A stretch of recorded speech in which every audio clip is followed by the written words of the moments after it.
Me de Christo mo asumdie etia mo nyina na mo ho te sen minim so oba de adaroma mo ho eye pa aha eye cook with Debbie say enene da edi kan a wo ba ha se ya me patcho me subscribe button so ma me I feel like video yi na share enti ne ye mbare a ya che no enti bare no na me sensene no aha o sensene wi a shape bia wo pe bia na wa yi ne kama enti sa shape yi na me ye e be twa bare no ho kama ye wi a ne ya hohoro ho fefefe so wo free TikTok na oba na waka chem say wo free TikTok na eba thank you so much enti ma hohoro ho awie be samienu de to so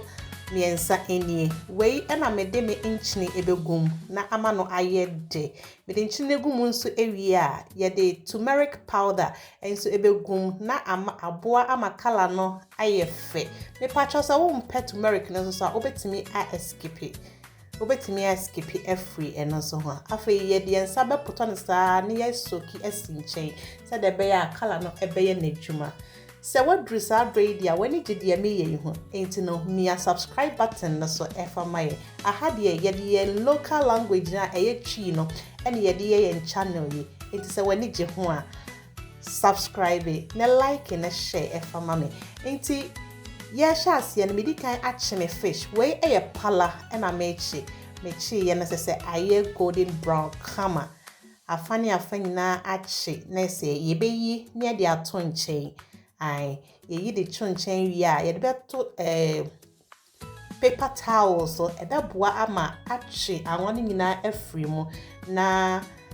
anwan engine mu ntimi wie ye no me sone me pan no mu etwetwe mu kama e na me sade oil kro na esi so the aha sei no ye chi ye mbare no ye be chi ye mbare na to ye boase ye nunum kakra ama no achne kama Mr. So we decide we say I anya abotre panya sa obewie no wanum nyina ayikro aha into no ye pese very crispy so the be ya wi abati gro na say anu suo ayede ankasa into no your first batch na machi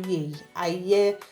aye gro kama pa into me yi ni nyina na me de agu me son ye mu na ye wi a yakosoa ache na afi ya serve ne ya enjoy we ekoso nyina na metwimi mekoso ewo nchen me ya say manfa amma camera nim na enso so no eno ene ye de beboso aha enti second one enso ene ye de ba begum se de be ya ye bechi ne ye wie process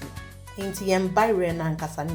ye wie ne serve ye de meko ene hyeto kakra ene je na ye twitwa kakra de opesa wo de boso bia na enso no de minim ne de say na ye ti no. Thank you so much for watching. See you in the next one. Bye.